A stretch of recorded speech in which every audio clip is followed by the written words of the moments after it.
to another beautiful episode of Global with Ola, and today we have an amazing guest. He's someone I met during my second degree.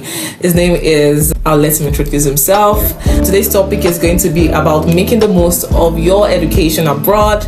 And when I reached out to him, of course, he has shown a track record of making the most of his education. I'm like, gosh, in 2 years, the things he has done, he's going to be sharing some of the tips and tricks he used during his journey. And I'll be passing the floor to him. Stop looking at me like that. I feel like you're talking about someone else. You're not talking about me. Well, that's fine. I guess you're just... But I'm one of the most amazing people I met at Brock University, and she's a blessing, and every time I have an opportunity to talk to her, it's always a reset in that I get ideas, I get motivated to do new things, to get better. Big shout out to Lion. Thank you. And I am just happy to be here. I graduated from Brock University. That was last year, 2025, from my master's, and it was a great experience. I'm just happy to be here and to share what I would say. Tips you get. Apparently, Moyo is very humble. Moyo was the vice president of the Graduate Students Association at Brock University, and I think you're the first Nigerian so far to be the vice president for the Graduate Students Association, from what I know. Honestly, I don't know. I can't accept or deny said claims. But I do know that currently there are a couple of Nigerians and a couple of talented people, not necessarily Nigerians, but talented people in the GSA trying to make the lives of graduate students better. And it's always nice to have a great mix of individuals at the GSA. But it was a very good time. It was a blessing and an eye-opener for me. At what point did you realize that you have to make it more than just attending your classes and getting a degree? Honestly, I do think that's a great question. And I think this is somewhat a contradiction, but it was when I wasn't doing well in school, because I struggled initially in my first semester because it's a different ball game, very, very technical materials, and pretty much what I wasn't used to right now. I actually did struggle in my first semester. And at the turn of the new year 2024, I said to myself that I can't lose on both fronts. I can't struggle in school academically and not make the best, not milk this opportunity that I have. And I decided to pretty much step out of my comfort zone. Let's call it my hero's arc. I decided to step out of my comfort zone, to put myself out there more, and to be immersed in the culture, in the education. And funny enough, my second semester was way Sultan compared to how it was in the first semester, and again, it's a blessing. Funny story though, the first day I decided to be out there to put my foot on the gas and to double down on making the most of grad school. I actually did meet Layomi at the International Students Welcome, and we had this very big conversation where she was letting me know, and she was explaining that, see, nothing is stopping you, you're unfettered, you can do and you can undo, you can be. And I can't lie, that might be cliche and maybe a platitude, or maybe I'm overstating or simplifying things, but that kind of changed the trajectory of my grad school. Again, second time, big shout out to Lion. Thank you so much. Wow, you said that you were technically not doing well in your first year. What was that like? Okay, already I'm not doing well. Like, you go into panic mode. I think I should clarify what not doing well is. Okay. I wasn't failing, I wasn't flopping, but I was struggling with school. Felt maybe my background didn't really prepare me for what I was doing, or maybe the course or the program is just generally tough. And I think it's more of the latter than the former, because prior students in the program took the same experience. I won't necessarily say it was unique to me, and to be honest, it's a watershed moment, because I think I've been lucky to go through life without necessarily struggling in school the first time, and combined with the fact that you're in a different country, you're on your J's, you're on your own, you have yourself, your God, and a couple times you call your family, and it could be very, very difficult. And I would say this thing, I like to think of myself as a hard guy, so it was very jarring for me. It was a very novel experience. But again, I realized that not losing on both fronts, in that I did have a lot of time on my hands.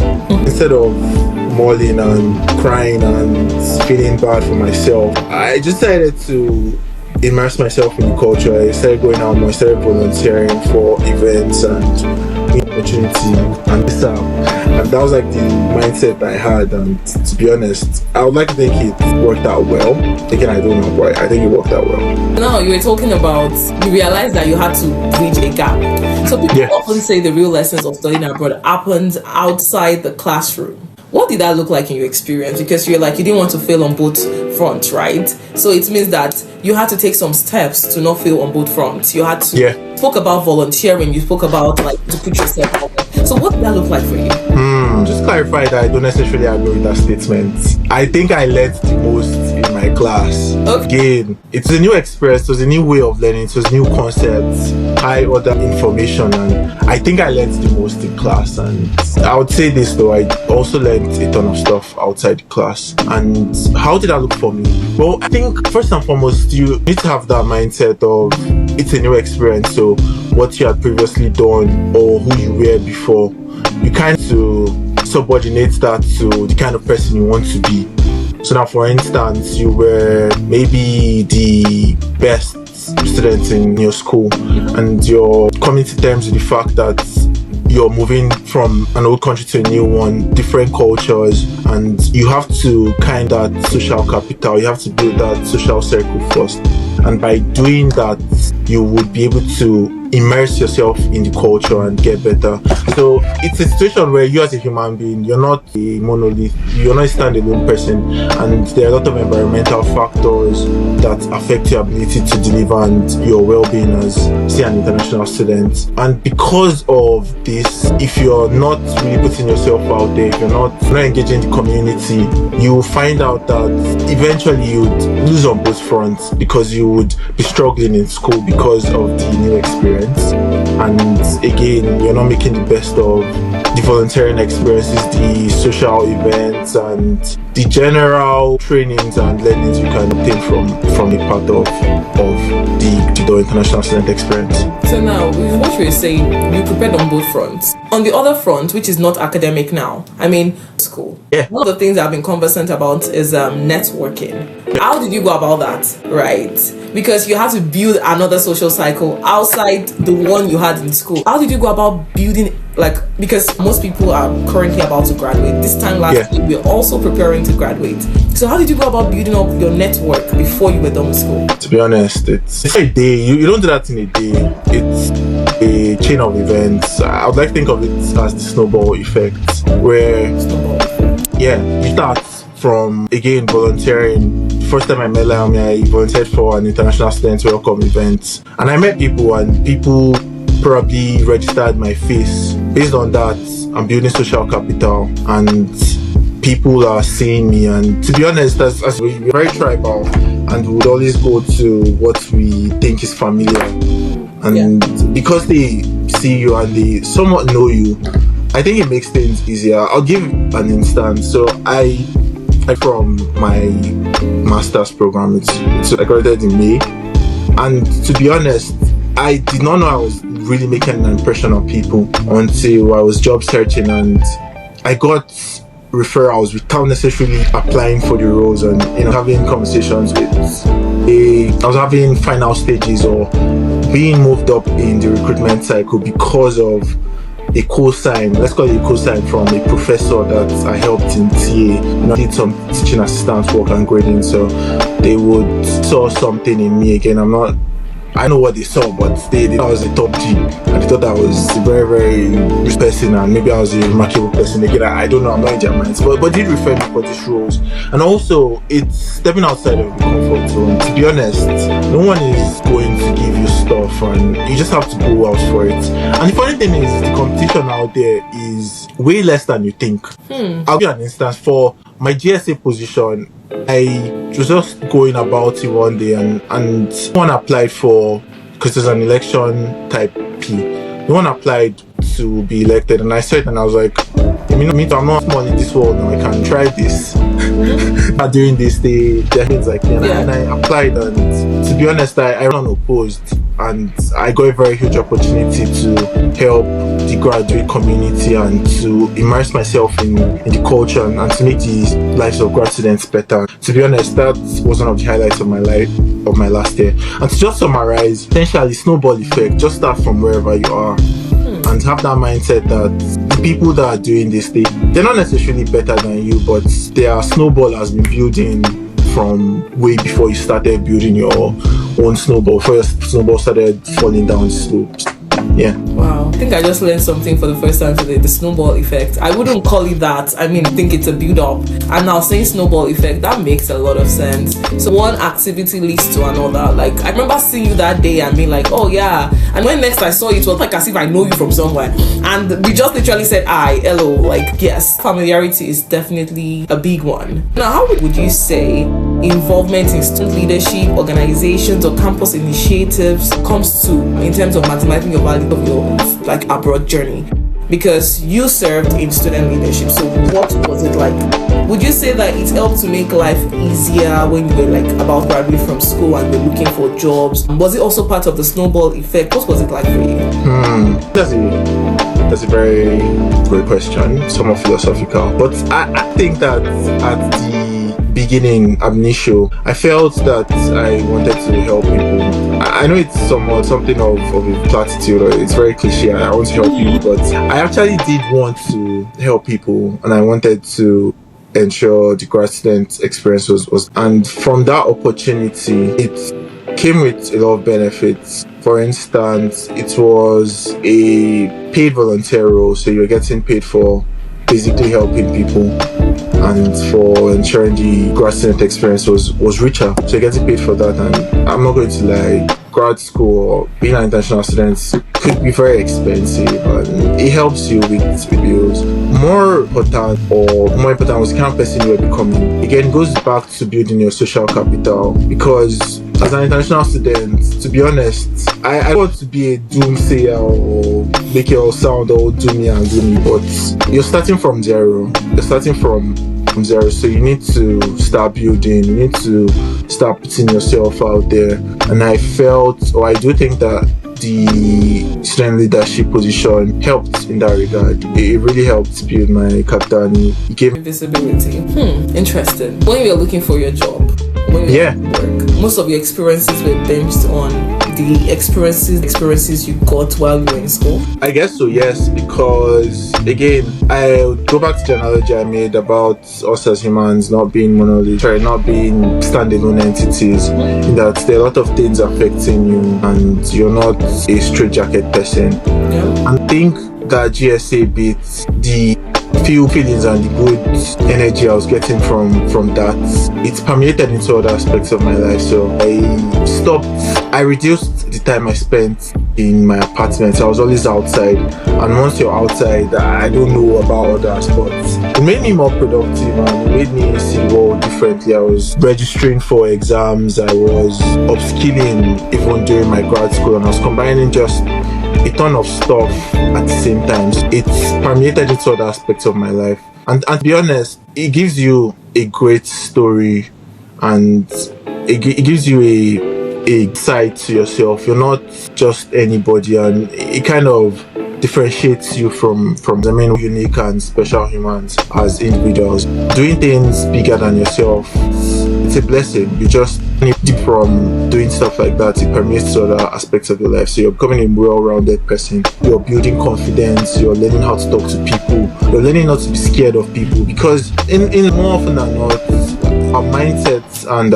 move ourselves back. And once you're interacting with higher ups, people that you're 10 steps removed from, say the chancellor of the university, the president of the university, you see them as humans and you pick up one or two good behaviors, pick up one or two traits from them and incorporate that into your life, and you become a better person. And when you want to apply for opportunities too, because of like this opportunity is too big for you, especially as an international student, right? So that exposure makes, like, we say, it's increased your confidence. And made me see, quote and unquote, VIPs and higher ups as people that they are. Just people that probably invested in their crafts, probably invested in themselves, and they were able to move up the ladder of success, and realizing that you could be them or they were once like you.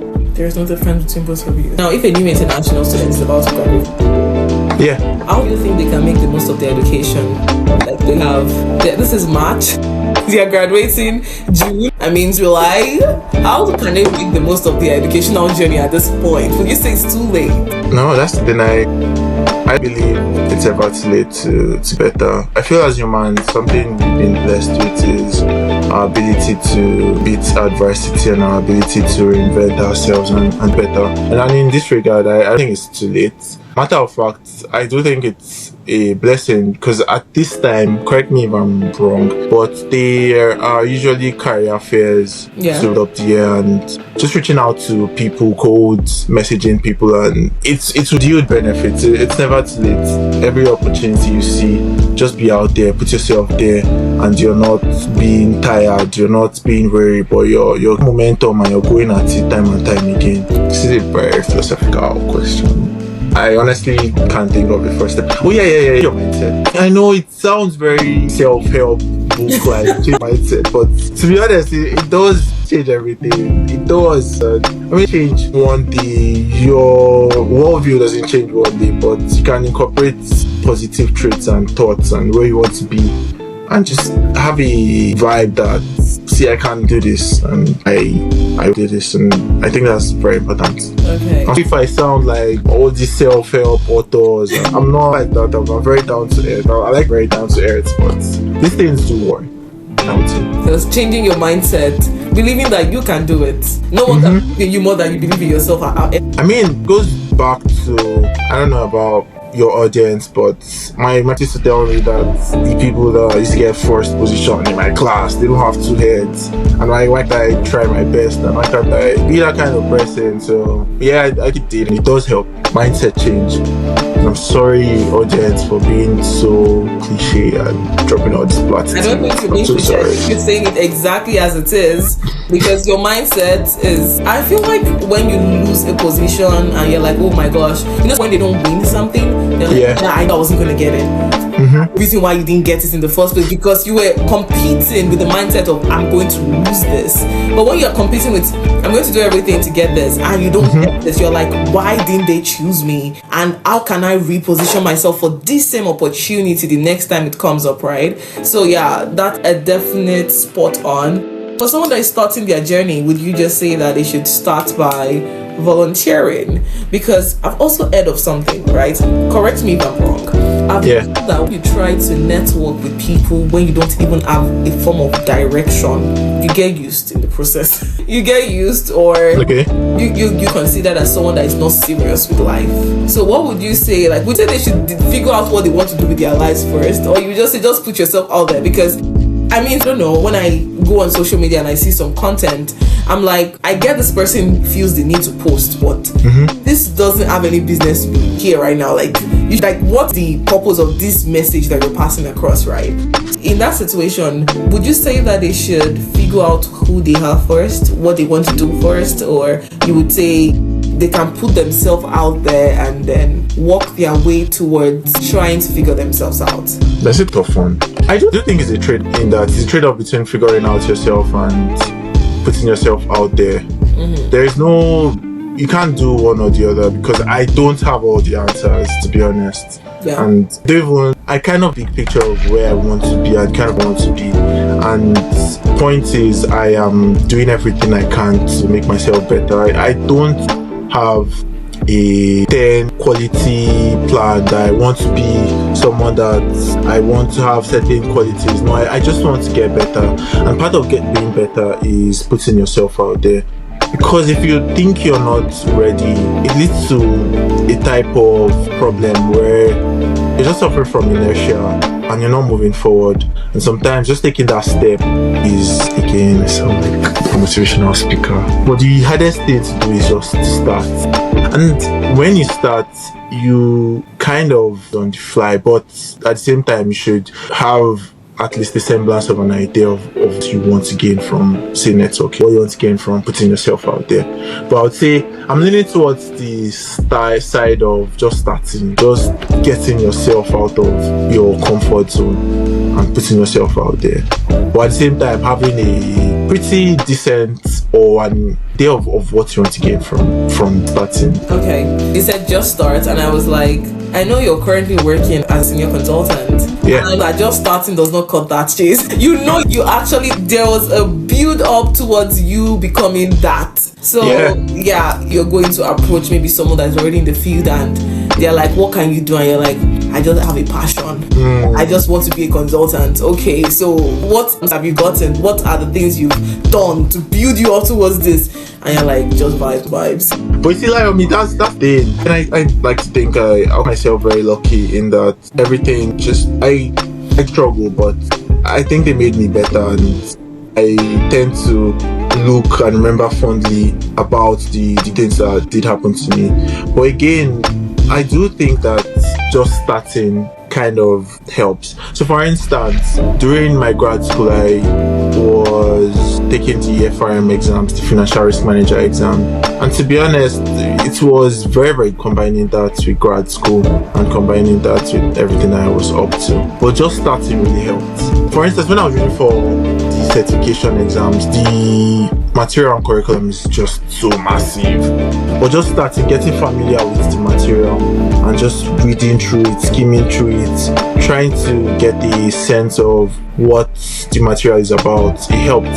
So like me, that is what I mean when I say just start. I don't mean and sometimes you can tell there's no unique way to success. Someone can just like your energy that you're bringing, that you're an expert in this field, but you want to learn, you want to improve, and you're not afraid of put out there. Again, it goes down to the fact that most jobs and most positions, you learn the bulk of what you need to deliver on the job. So just do it. Nike, shout out Nike. Okay. Thank you so much. We are very grateful that you were able to shed light on how we can make the most of our education abroad. One of the major things you shared is volunteering while you were in school. Yeah, just like getting into any leadership position that you see is open. Don't be scared to shoot your shot. Who knows? You might get in, and the opportunities, the doors that will be open to you are things that are, beyond you in that sense, right? And spoke about networking. One of the things that stood out to me was when I had to apply for jobs, and I had people refer me for positions, and they weren't happy. Like it's like, oh my gosh, it's such an opportunity and honor to refer this person. And I was like, I just need to get a job, man. Please help me. But I didn't even have to say, please help me. You know what I'm saying? I was just like, I talk about, I'm currently looking for a job, and I hear people say, we're going to be on the lookout for you. We're going to try to see if there are any roles available, right? So thank you so much for today. If you want to make the best of your international student experience, have someone like Naomi in your corner. She's very inspirational, and she is arguably one of the most amazing and resourceful people out there. I don't think you're going to find anyone in a 15,000 kilometer radius as resourceful about international student education and passionate too. It goes down to my point. I should have started by saying Happy International Women's Day to you and all the amazing women out there, and just keep on being amazing, Naomi. I think that the conversation I had with you in International Students Con January 2024, wow, it helped me. It helped my life. And I've told you this before, maybe you forgot it, but I really mean it. I'm serious. The top G. Thank you so much. Yeah. Okay, this wasn't, and I'm trying not to cry about this. I think you cry. Let them know that you're human. Thank you so much, Moyo. We are so grateful that we're able to have this conversation with you, and I hope that you all would be able to make the most of your education abroad, even if you're just starting your journey, or you're already in the journey and you're like, gosh, I want to school and I want to be successful when I'm done, or you're even excelling at school and you want to excel when you're done. Please do not hesitate to reach out to Moyo if you need any tips and tricks, or even leave your questions in the comments.